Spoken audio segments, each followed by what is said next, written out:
Hello दोस्तों, स्वागत है आप सभी का मैथ्स विद आदि सर क्लासेस में। दोस्तों मैं आपके लिए लेकर आया हूँ क्लास 9th का पॉलिनोमियल्स चैप्टर नंबर 2। और दोस्तों आज हम जानेंगे कि व्हाट इज़ पॉलिनोमियल्स और इसमें क्या क्या चीज़ें डिस्कस करी जाती हैं, किन किन चीज़ों का बहुत ही ध्यान रखना चाहिए और हमारे एग्ज़ाम पॉइंट ऑफ व्यू से क्या क्या इंपॉर्टेंट है। दोस्तों इससे पहले मैं आपसे एक रिक्वेस्ट करता हूं कि आप प्लीज़ इस चैनल को शेयर करिए और अपने दोस्तों तक पहुंचाइए और अपने व्हाट्सएप का स्टेटस बनाइए ताकि लोग इसे देख पाएँ और अपनी हमारे चैनल का और वीडियोस का हमारे जो मेहनत है उसका लाभ मिल पाए उन्हें, हम ज़्यादा से ज़्यादा लोगों तक इस कंटेंट को पहुँचा पाएँ। ठीक है दोस्तों, तो अब देखते हैं कुछ इंपॉर्टेंट पॉइंट्स क्या क्या है। तो हम इस चैप्टर में जानेंगे डिग्री के बारे में, व्हाट इज़ डिग्री, डिग्री कैसे पहचानते हैं किसी इक्वेशन की। नेक्स्ट देखेंगे मोनोनोमियल्स और बायोनोमियल्स। बहुत से बच्चों को मुझे ऑन डिमांड ये टॉपिक मुझे लाना पड़ा। ठीक है, तो दोस्तों क्योंकि हम इस सीरीज़ में सबसे पहले हम कर रहे थे प्रीवियस जहाँ पे मैंने छोड़ा था इसको, वहाँ पे हम कर रहे थे हीरोन्स फार्मूला। मुझे हीरोन्स फार्मूला का चैप्टर कंप्लीट कराना था, बट बहुत से बच्चों की डिमांड आई कि सर आप सबसे पहले पॉलिनोमियल्स पढ़ा दीजिए, हमें बहुत दिक्कत जा रही है। तो दोस्तों ऑन डिमांड आप ही के ऊपर ये चैनल मैंने बनाया है, ठीक है, स्टूडेंट्स के लिए ही बेसिकली। सो आप अगर इससे सपोर्ट करेंगे तो मैं इसमें ज़्यादा से ज़्यादा कंटेंट अपलोड करने की कोशिश करूँगा, आपके लिए प्रोवाइड करने की कोशिश करूँगा। बिकॉज इस लॉकडाउन में हर एक टीचर अपने स्टूडेंट्स को ज़्यादा से ज़्यादा ऑनलाइन फैसिलिटी प्रोवाइड करने की कोशिश कर रहा है। ठीक है दोस्तों, तो देखते हैं यहाँ पे मोनोनोमियल्स और बायोनोमियल्स के बारे में पढ़ेंगे, ट्रायनोमियल्स क्या होते हैं और पॉलिनोमियल्स क्या होते हैं। ठीक है दोस्तों, सबसे पहले जानते हैं व्हाट इज पॉलिनोमियल्स। पॉलिनोमियल्स होता क्या है। ठीक है दोस्तों, तो पॉलिनोमियल्स क्या होता है, it is a combination of variables and coefficient. ठीक है, it is a combination of variable and coefficient. अब आप बोलेंगे सर वेरिएबल क्या होता है और कोफिशिएंट क्या होते हैं। देखिए मेरी बात को सुनिए, यहाँ पे क्या है, अगर मान लीजिए 3x + 2y - 6 = 0, ये कौन सी इक्वेशन है, ये एक इक्वेशन है। मैं एक इस इक्वेशन को क्या बोलता हूँ, linear equation in two variable. ठीक है, जैसे क्या बोलते हैं, इसे बोलते हैं linear equation in two variable. ठीक है, क्यों बोलते हैं दोस्तों टू वेरिएबल, क्योंकि यहाँ पे एक x है और यहाँ पे एक y है। ठीक है, ये इससे बोलता है, क्या बोला जाता है, इसे कांस्टेंट बोला जाता है। तो इसका एक जनरल फार्मूला बना देता हूँ मैं, ax + by - c = 0। ठीक है दोस्तों, इसी बेसिस पे हम इस इक्वेशन को लिखते हैं। ठीक है, और इसे कंपेयर किया जाता है, इसको इससे, इसको इससे और इसको इससे। आप देख पा रहे होंगे, मैच करेंगे तो आपको समझ में आ जाएगा कि 3x जो है वो ax के बराबर है, 2y जो है वो by के बराबर है, -6 जो है वो -c के बराबर है। तो दोस्तों यहाँ से आपको ये तो समझ में आ गया कि पॉलिनोमियल्स की इक्वेशन मतलब लीनियर इक्वेशन के ऊपर डिपेंड करती है। अब इसमें वेरिएबल्स क्या होते हैं और कांस्टेंट क्या होता है ये भी मैंने आपको बता दिया। कोफिशिएंट क्या होते हैं। ठीक है, तो जैसे मान लीजिए दोस्तों एक इक्वेशन है x² + 2y - 4 = 0। ठीक है दोस्तों, ऐसी इक्वेशन है। ठीक है, अब यहाँ पे कोफिशिएंट क्या होगा दोस्तों, तो y का कोफिशिएंट और x का कोफिशिएंट मैं बताता हूँ। x का कोफिशिएंट दोस्तों यहाँ पे होगा 1। ठीक है, 1, ये जो 1 होगा यहाँ पे भी x का कोफिशिएंट होगा दोस्तों, क्योंकि अगर यहाँ पे कुछ नहीं है तो हम 1 मान लेते हैं। अगर यहाँ पे ऐसा होता, जैसे मान लीजिए अब y का कोफिशिएंट अगर आप पूछेंगे तो मैं यहाँ पे y का कोफिशिएंट क्या बताऊंगा आपको, तो मैं y का कोफिशिएंट यहाँ पे बताऊंगा x का कोफिशिएंट 1, y का कोफिशिएंट क्या बताऊंगा, तो यहाँ y का कोफिशिएंट 2 हो जाएगा। कोफिशिएंट मतलब कि आगे वाला जो भी नंबर उस वेरिएबल के आगे लगेगा उसे हम कोफिशिएंट बोलेंगे। और x और y क्या है दोस्तों यहाँ पे, तो x और y दोनों क्या है यहाँ पे, वेरिएबल है। क्या है, वेरिएबल है। ठीक है, और जो ये 2 है यहाँ पे जो कुछ नहीं है तो यहाँ 1 मान लेंगे। तो ये 1 जो है ये क्या है, ये है कोफिशिएंट। दोस्तों यहाँ पे सबसे ज़्यादा वेरिएबल और कोफिशिएंट पे ही इस चैप्टर में हमें डील करना है। नेक्स्ट हम देखते हैं दोस्तों, क्या देखते हैं नेक्स्ट, तो ट्रायनोमियल्स क्या होते हैं। ठीक है, ट्रायनोमियल्स मतलब डिग्री, जो हमारी डिग्री रहेगी, जो पावर रहेगी वो 3। ठीक है, पॉलिनोमियल्स मतलब कि दोनों का मिक्सअप, वेरिएबल एंड कोफिशिएंट का। अब ये पावर कुछ भी हो सकती है, या फिर 2 या फिर 3। ठीक है, मोनोनोमियल्स भी इसी प्रकार का कुछ है, उसमें भी बताता हूँ। इससे पहले हम पावर्स और डिग्री पे आते हैं। ठीक है, what is power and what is degree. ठीक है, पावर ये होती है दोस्तों, जैसा कि आप देख पा रहे होंगे, 2x² + 3y² - 6 = 0। ठीक है, अब ये x² y² ये क्या है दोस्तों, ये क्या है बताइए, ये बोला जाता है इसे डिग्री। ठीक, अब डिग्री कहा जाता है, लेकिन बहुत बार तो पावर का भी यूज़ करते हैं। पावर और डिग्री में डिफरेंस क्या हुआ अब बताता हूँ। ठीक है दोस्तों, देखिए डिग्री कब बोला जाता है और पावर कब बोला जाता है, जब ये वेरिएबल इंडिपेंडेंट होगा। ठीक है। जब ये वेरिएबल इंडिपेंडेंट होगा, ठीक है, जैसे कि मान लीजिए 2x स्क्वायर है तो 2x की पावर 2 बोलेंगे, ठीक है। लेकिन अगर ये वेरिएबल ऐसे सेपरेट हुआ तो मैं इसे डिग्री बोलूँगा, x की पावर में डिग्री मतलब 2, ठीक है, ये इसका डिग्री हो गया। अब इससे पहले एक आध चीज़ और जान लीजिए दोस्तों, अगर मान लीजिए आपके पास एक इक्वेशन दे दी जाएगी, क्वेश्चन बहुत सारे एनसीईआरटी में भी है, मैं करवाता हूँ अभी, 2x स्क्वायर प्लस 2y की पावर में 2 माइनस 1 इक्वल्स टू 0। ये एक इक्वेशन है दोस्तों। यहाँ पे बोलेगा कि x की डिग्री निकालिए, तो x की डिग्री क्या होगी दोस्तों यहाँ पे, तो x की डिग्री यहाँ पे होगी 1। क्या होगी 1, कुछ नहीं है तो 1 होगी, ठीक है दोस्तों, आपको समझ में आ रहा होगा। कुछ नहीं दिया रहता है तो 1 हो जाता है, ठीक है, क्योंकि x की पावर में तो कुछ नहीं है, ये 1 हो जाएगा, ठीक है। अब y की डिग्री क्या होगी, तो y की डिग्री यहाँ पे 2 होगी, ठीक है दोस्तों, y इक्वल्स टू। अब एक और चीज़ पूछ सकता है यहाँ पे, हाईएस्ट डिग्री, डिग्री, तब हाईएस्ट डिग्री क्या होगी दोस्तों, तो हाईएस्ट डिग्री यहाँ पर 2 होगी, क्योंकि क्या है, y की पावर, y की जो पावर है वो 2 है, ठीक है दोस्तों। इतना तो समझ में आ ही गया होगा आपको। अब हम स्टार्ट करते हैं कहाँ से, तो अब हम स्टार्ट करते हैं हमारे चैप्टर नंबर 2 से, एक्सरसाइज 2.1 से। तो चलिए दोस्तों देखते हैं हम एक्सरसाइज 2.1, ठीक है दोस्तों। और हम जानते हैं कि आज मैं आपको एक्सरसाइज 2.1 कंप्लीट कराऊंगा, फिर कल मैं 2.2 कंप्लीट कराऊंगा, ऐसे करके दोस्तों हम क्या बोलते हैं, इस सीरीज़ को कंटिन्यू करते रहेंगे, ठीक है दोस्तों। तो क्योंकि मुझे और क्लासेस भी लेनी होती है दोस्तों ऑनलाइन, तो एक ही दिन में मैं पूरा कंप्लीट कराना तो पॉसिबल नहीं होता, बट डे बाय डे हम आगे बढ़ते चलेंगे, ठीक है दोस्तों। मैं इस फ़ोन के ज़रिए क्वेश्चंस लिख लेता हूँ, बिकॉज मेरे पास एनसीईआरटी अवेलेबल नहीं है, तो मैं इस फ़ोन के ज़रिए क्वेश्चन लिख लेता हूँ, फिर उसके बाद हम सॉल्व करते हैं। देखिए क्वेश्चन आप देखते जाइएगा। क्वेश्चन नंबर 1 क्या है, which of the following expression are polynomials in one variable and which are not, ठीक है। पॉलिनोमियल्स दिए हुए हैं कुछ, पॉलिनोमियल्स आर वन वेरिएबल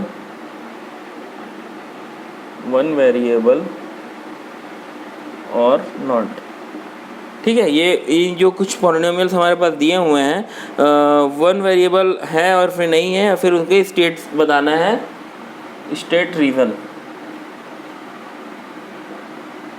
ठीक। क्या करना है दोस्तों, हमको बताना है कि ये पॉलिनोमियल्स वन वेरिएबल है कि नहीं है, और अगर है तो उनका रीज़न बताना है दोस्तों, ठीक है। अब मैं यहाँ पे से क्वेश्चन नोट कर लेता हूँ, ठीक है।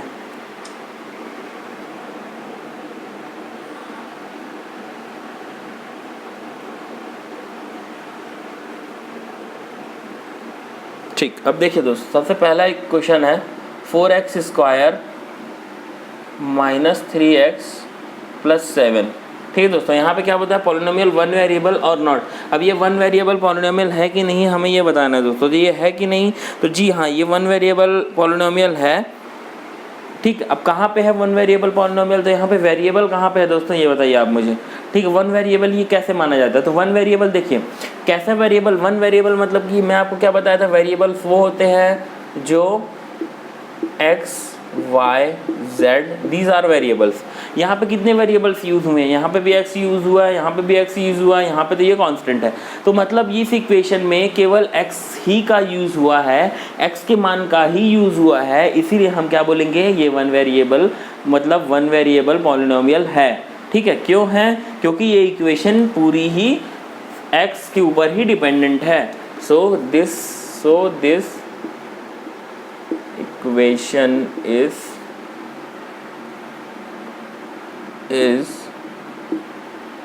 totally dependent on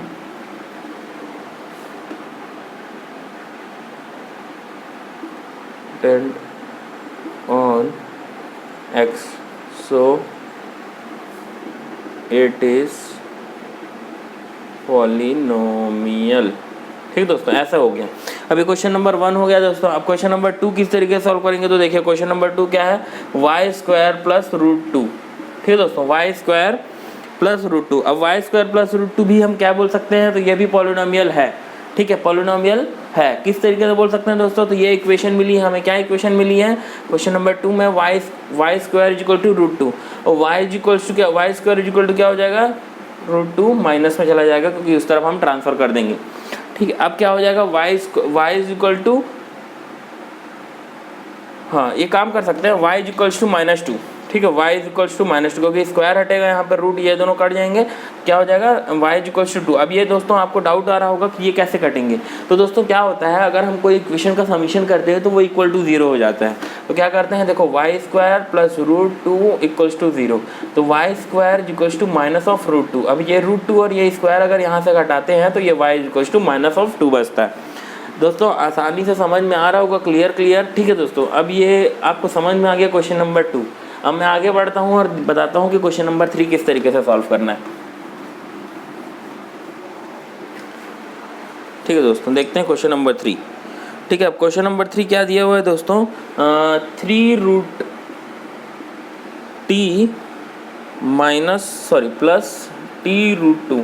अब दोस्तों इस इक्वेशन को देखने के बाद हमें सबसे पहले क्या करना है, वैल्यू निकालनी है। ठीक है, अब देखिए अभी तक हम क्या सोचते थे कि ये t है, ये भी t है, मतलब ये इक्वेशन क्या हो जाएगी, ये इक्वेशन हो जाएगी पॉलिनोमियल। लेकिन एक बात सुनिएगा, यहाँ पे 3x plus 2x minus 4 equals to 0 कुछ ऐसा इक्वेशन होगा तब होगा ये ऐसी इक्वेशन होगी तब होगी, क्योंकि यहाँ पर रूट मतलब रूट की कुछ वैल्यू होती है। ठीक है, अब मैं आपको बता दूं, क्योंकि कोई ये देखिए x और 3√x में फ़र्क है। क्या ये दोनों बराबर हैं? आप बोल सकते हो बराबर है? नहीं, बिल्कुल बराबर नहीं है। 3x 3 × x और 3 × √x, इन दोनों में फ़र्क है। ठीक है दोस्तों, क्या फ़र्क है 3x और 3√x में? देखिए 3 × x क्या हो जाएगा, 3x ही रहेगा, लेकिन 3 × √x क्या हो गया, 3x की पावर में 1/2। तो x की पावर में 1/2 कभी भी रूट हटता है तो हमेशा x की पावर में 1/2 आती है। इस चीज़ की जानकारी आपको ज़रूरी होनी चाहिए। ठीक है दोस्तों, ये समझ में आ गया होगा आपको। ठीक, अब इस इक्वेशन को सॉल्व करना है तो कैसे करेंगे, तो जो भी इक्वेशन मिली हो उसे हमेशा इक्वल टू 0 कर दो। ठीक है, अब देखिए 3 t की पावर में 1/2 प्लस t√2 है ना, √2 की पावर में 1/2 इक्वल्स टू 0। ठीक है, अब क्या करते हैं 3t की पावर में 1/2 प्लस यहाँ पे भी क्या हो जाएगा, तो ये 2t की पावर में 1/2 ऐसा कर लेते हैं। ठीक है, t की पावर में 1/2, ये भी t की पावर में 1/2, क्या हो जाएगा दोस्तों, t की पावर में, हमेशा ही आपको ये पता होना चाहिए कि अगर वेरिएबल ऐसा हो कि अगर एक की पावर में, जैसे x की पावर में a प्लस x की पावर में भी a हो जाता तो क्या हो जाएगा, 2x की पावर में a हो जाएगा। ठीक है दोस्तों, तो ये क्या हो जाएगा, 3 + 2 5 हो जाएगा। हाँ, या फिर एक काम करिए, यहाँ से t 1/2 कॉमन ले लीजिए, ये 5t 1/2 हो जाएगा। ठीक है दोस्तों, इक्वल्स टू 0 हो जाएगा। तो क्या हो जाएगा, ये इक्वल्स टू 0 हुआ। अब एक काम करते हैं, या फिर एक काम करिए, यहाँ से ही हम एक काम करते हैं, सुनिए, यहाँ पे हमने थोड़ी गड़बड़ी कर दी दोस्तों। क्या है, देखिए 3 की पावर में 1/2 इज इक्वल्स टू -t 2 की पावर में 1/2, ऐसा कर सकते हैं दोस्तों इसे। तो क्या हो जाएगा, यहाँ से हमें t की प्रॉपर वैल्यू मिल जाएगी। ठीक है, तो क्या हो जाएगा, 3t की पावर में 1/2 इज इक्वल्स टू, ठीक है दोस्तों, ये हो जाएगा 3t की पावर में 1/2 इक्वल्स टू,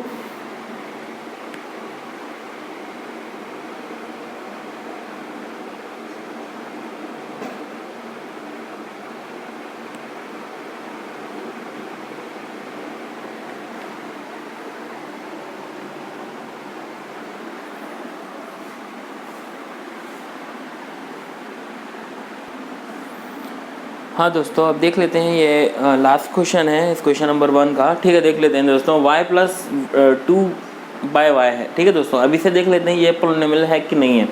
तो y + 2 y की पावर में -1, कभी भी y को हम ऊपर लेके जाते हैं तो वो इन्वर्स हो जाता है। ठीक है दोस्तों, ये आपको पता ही होगा, 1/y = y की पावर में -1 हम ये लिखते हैं दोस्तों। ठीक है, तो क्या हो जाएगा, y + 2y की पावर में इन्वर्स लिखेंगे तो power of variable y is -1। ठीक है, अब ये आपको पता है y की वैल्यू दोनों में बराबर नहीं है। अगर ये समांतर होते तो हम इसे पॉलिनोमियल्स बोल सकते थे।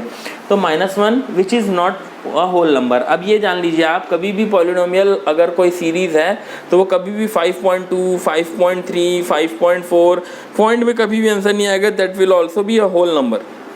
हमेशा सीरीज़ होल नंबर होगी दोस्तों। ठीक है, इस चीज़ का आपको ध्यान रखना है। ठीक है, ये बहुत ही ज़रूरी है। ठीक है, पॉलिनोमियल्स इज़ नॉट पॉसिबल, तो आप आखिरी में ये आंसर लिख देंगे वहाँ पे कि पॉलिनोमियल इस इक्वेशन के लिए, इस क्वेश्चन के लिए पॉसिबल नहीं है। ठीक है दोस्तों, अब हम चलते हैं क्वेश्चन नंबर 2 में और देखते हैं कि क्वेश्चन नंबर 2 में क्या बोल रहा है, किस टाइप के क्वेश्चन है क्वेश्चन नंबर 2 में, ये भी आप देख लेते हैं। फिर कल से हम क्वेश्चन नंबर 3 से स्टार्ट करेंगे। हाँ तो दोस्तों अब इसमें देख लेते हैं कि right the coefficient of x square. अब कोफिशिएंट का मतलब भी मैं आपको समझा ही देता हूँ यहाँ पे, ठीक है। इन सब का सॉल्यूशन मैं आपको समझाते जाऊँगा, बताते जाऊँगा और यहाँ पे समझाते भी जाऊँगा और इसका सॉल्यूशन भी लिखते जाऊँगा, ठीक है दोस्तों। इसमें देख लेते हैं कि हमारे पास एक्स स्क्वायर का कोफिशिएंट क्या होगा यहाँ पे, यहाँ पे, यहाँ पे, यहाँ पे। अब आपको पता ही होगा एक्स स्क्वायर का कोफिशिएंट निकालने के लिए अब हम क्या करेंगे दोस्तों, यहाँ पे तो कुछ नहीं करेंगे, बस यहाँ पे क्या करेंगे, ये देखिए इस इक्वेशन को सेम टू सेम यहाँ पे उतारेंगे x + 2। देखिए यहाँ पे एक्स स्क्वायर के जहाँ पे क्या है, कोफिशिएंट 1 होगा दोस्तों, ठीक है। तो यहाँ पे क्या करेंगे, 1 कुछ नहीं दिया है, प्लस ना ही माइनस, तो यहाँ पे प्लस दिया हुआ है, प्लस की वजह हम क्या होगा 1 का मल्टीप्लाई करेंगे, 1 का मल्टीप्लाई एक्स स्क्वायर के साथ करेंगे प्लस x, ठीक है। तो हमारे पास कोफिशिएंट क्या हो जाएगा 1, तो इसका हम सॉल्यूशन क्या लिख देंगे, तो सॉल्यूशन इज 1, तो आंसर हमारा आ जाएगा 1, जो कोफिशिएंट है। बहुत ही आसान है दोस्तों, बहुत ही सिंपल सा है, 2 से 4 नंबर के क्वेश्चन यहाँ पे आते हैं, ठीक है। 4 मार्क्स क्वेश्चन आते हैं, 2 to 4 मार्क्स क्वेश्चन यहाँ से, ठीक है दोस्तों। ऐसा ये 10th में भी काम आएगी आपके, तो इसीलिए 9th क्लास स्पेशली इसे ध्यान से पढ़िएगा, ठीक दोस्तों। क्वेश्चन नंबर नेक्स्ट देखते हैं, नेक्स्ट में क्या दिया हुआ है। तो यहाँ पे पूछा है दोस्तों, जस्ट सेम ही क्वेश्चन है, एक ही तरह का क्वेश्चन लगभग। यहाँ पे क्या है, देखिए इक्वेशन पे मत जाइए, आपको जो चीज़ बोल रहा है, जैसे यहाँ पे एक्स स्क्वायर बोल रहा है तो आप एक्स स्क्वायर को देखेंगे। अगर यहाँ पे बोल दिया x की पावर 3 तो x की पावर 3 को देखोगे आप। केवल अगर बोल दिया x तो केवल x को ही देखोगे, जहाँ पे x का कोफिशिएंट है केवल वही लिख रहा है।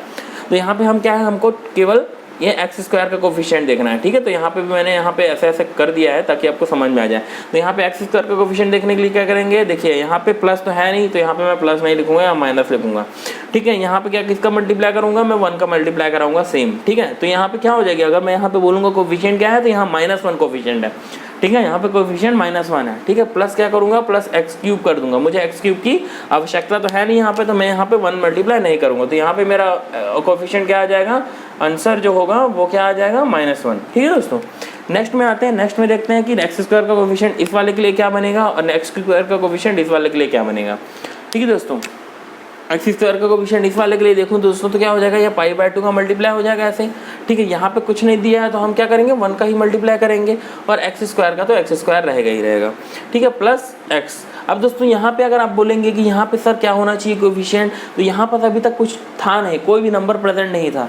यहाँ पे मैं अगर 1 का मल्टीप्लाई भी कराता हूँ तो मेरे पास कोफिशिएंट π/2 बचता है, और π/2 क्या है, कांस्टेंट नंबर है, ठीक है। हमेशा कांस्टेंट नंबर ही कोफिशिएंट होगा, तो π/2 क्या है, कांस्टेंट नंबर है। तो इस कांस्टेंट नंबर को मैं क्या करूँगा, सेम टू सेम यहाँ पे उतार दूंगा बगल में, ठीक है दोस्तों। तो ये बगल में जब मैं उतारूंगा इसको तो क्या हो जाएगा, इसका आंसर π/2, ठीक है, π/2 आंसर हो जाएगा, क्योंकि 1/1 से मल्टीप्लाई होगा π/2 तो π/2 ही बचेगा, ठीक है। तो π/2 एक कांस्टेंट नंबर है, इसलिए हम यहाँ पे लिख सकते हैं। और यहाँ पे कोई कांस्टेंट नंबर था नहीं, ठीक है। यहाँ पे क्या था, कोई कांस्टेंट नंबर नहीं था, प्लस के बाद डायरेक्ट x था और x का स्क्वायर का ही कोफिशिएंट मांगा था हमें, तो हम x स्क्वायर तो लिख नहीं सकते, जो क्वेश्चन में पूछा है वही आंसर लिखोगे क्या, नहीं लिख सकते, हाँ। तो क्या करोगे, एक्स स्क्वायर को 1 से मल्टीप्लाई कराओगे तो 1 ही आंसर होगा इसका, इसके लिए -1, और इसके लिए क्या, एक्स स्क्वायर के सामने कोई नंबर है तो उस वाले नंबर को लिखोगे, वो कांस्टेंट नंबर है, ठीक है। नेक्स्ट में आते हैं बच्चे, और नेक्स्ट में देखते हैं क्या है, देखते हैं एक्स स्क्वायर का कोफिशिएंट इस वाले के लिए क्या है। तो एक्स स्क्वायर का कोफिशिएंट √2 है, तो हम क्या लिखेंगे, एक्स स्क्वायर के सामने √2 है, ठीक है, -1 है, तो हम मेरा आंसर आ जाएगा √2 आंसर हो जाएगा, ठीक है दोस्तों। अभी मैं यहाँ पे एक बात बोलूँ, अगर यहाँ पे मैं क्वेश्चन को थोड़ा सा चेंज कर दूँ, ठीक है, और यहाँ पे लिख दूँ मैं केवल x का ही कोफिशिएंट निकालना है हमें, तो x का कोफिशिएंट आप एक बार अपनी तरफ से निकाल के देखिए। मैं आपको यहाँ पे बता देता हूँ, x का कोफिशिएंट यहाँ के लिए होगा 1, ठीक है, क्योंकि 1 के सामने किसी चीज़ का मल्टीप्लाई नहीं है तो 1 होगा। यहाँ पे देखते हैं x का कोफिशिएंट यहाँ पे 0 होगा, क्योंकि x का यहाँ पे जिक्र ही नहीं किया गया, ठीक है। यहाँ पे देखते हैं x का कोफिशिएंट यहाँ पे भी 1 होगा, क्यों होगा 1, क्योंकि 1 के साथ मल्टीप्लाई होगा x का और 1 ही आएगा। यहाँ पे देखते हैं x का मल्टीपल है, कुछ नहीं है, तो यहाँ पे भी 0 होगा। तो इस तरीके से दोस्तों ये पूरी सीरीज चलती है, बहुत ही आसान है, बहुत ही सुंदर है, आपको समझ में आ गया होगा, ठीक है दोस्तों। अब मैं एक और चीज़ बता देता हूँ दोस्तों, बायनोमियल्स कैसे पहचानते हैं, ठीक है। ये भी मोनोनोमियल्स और बायनोमियल से रिलेटेड जो नेक्स्ट क्वेश्चन है उसके बारे में भी हम थोड़ा बहुत डिस्कस कर लेते हैं।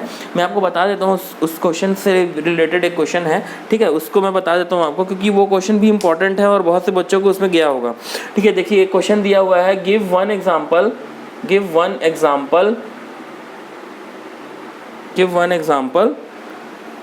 ऑफ बायोनोमियल ऑफ 35 डिग्री, है ना, 35 डिग्री ऐसे बोल लीजिए, डिग्री, ठीक है, एंड मोनोनोमियल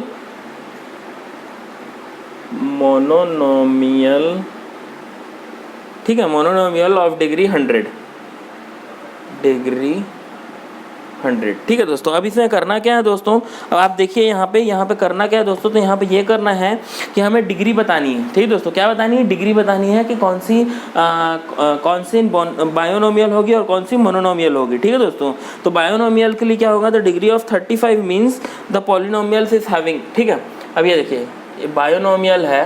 ठीक है, बायोनोमियल मतलब क्या होता है, दो पार्ट आएंगे, तो मतलब x की पावर में 35 प्लस क्या होगा दोस्तों, एक दो पार्ट यहाँ पे क्रिएट हो रहे हैं। ठीक है दोस्तों, मतलब दो पार्ट से मिलकर बनेगा बायोनोमियल, मतलब कि दो चीज़ें यहाँ पे कंसीडर होंगी, दो टर्म्स होंगी यहाँ पे। ठीक है, तो 35 की means the polynomial is having 2 terms. ठीक है, हाईएस्ट डिग्री जो होगी वो 35 ही होनी है, वो तो आपको पता ही है। ठीक है, देखिए मैं यहाँ बताता हूँ आपको। देखिए x की पावर में 35 प्लस अगेन x की पावर में 34 आ जाएगा, ऐसे 35 हो जाएगा, देन 34 हो जाएगा, ऐसे। ठीक है, ये क्या हो जाएगा, बायोनोमियल का पार्ट हो जाएगा। ठीक है, मतलब दिस पॉलिनोमियल इज हैविंग 2 बायोनोमियल्स। ठीक है, ये एक बायोनोमियल है और ये एक बायोनोमियल है। ठीक है, लेकिन अब यहीं पे देखें, इसके लिए 100 के लिए देखें तो क्या हो जाएगा, ये डायरेक्ट x की पावर में 100 हो जाएगी। ठीक है, क्यों हो जाएगा, क्योंकि ये मोनोनोमियल्स की बात कर रहा है, तो this polynomial is having one polynomial. ठीक है, and this binomial is having 2 polynomials. ठीक है, मतलब x की पावर में 35 देन x की पावर में 34। ये समझ में आ गया होगा दोस्तों, ऐसे एक्सप्लेन करके आप इसे लिख सकते हैं। अब हम नेक्स्ट क्वेश्चन के बारे में बात करेंगे दोस्तों। अब नेक्स्ट क्वेश्चन हम कब करेंगे दोस्तों, तो ये मुश्किल से 3 क्लासेस लगेंगी दोस्तों इस चैप्टर को पूरा कंप्लीट कराने पे। ठीक है दोस्तों, तो वो नेक्स्ट क्वेश्चन की हम बात अपनी नेक्स्ट वीडियो पे करेंगे दोस्तों। तब तक के लिए अगर आपको ये वीडियो बहुत अच्छी लगती है तो प्लीज़ इस चैनल को सब्सक्राइब करिएगा और अपनी शेयर अपने व्हाट्सअप में से स्टेटस बनाइएगा दोस्तों, अपने फेसबुक में शेयर करिएगा, ताकि हम ज़्यादा से ज़्यादा लोगों तक पहुंच पाए और हम अपना कोर्स भी आपको फ्रीली प्रोवाइड करा सकें। ठीक है दोस्तों, यहाँ पे कोई पैसे नहीं है, कोई पेड चार्जेस नहीं है। ठीक है, एकदम फ्री ऑफ कॉस्ट कोर्सेज है। हम 10th क्लासेस के लिए भी वीडियो इसी में डालते हैं। तो ये जो चैनल है इसमें केवल 9th और 10th से रिलेटेड जो भी अपडेट्स होती हैं CBSE CG बोर्ड द्वारा हम आपको प्रोवाइड करते हैं। MP board, CG board, CBSE जो भी अपने जो बोर्ड्स चलते हैं, ठीक है, उनके द्वारा हम इंफॉर्मेशन प्रोवाइड करते हैं। तो आज के लिए इतना ही, मिलते हैं हम अपनी नेक्स्ट वीडियो में, तब तक के लिए जय हिंद, जय भारत।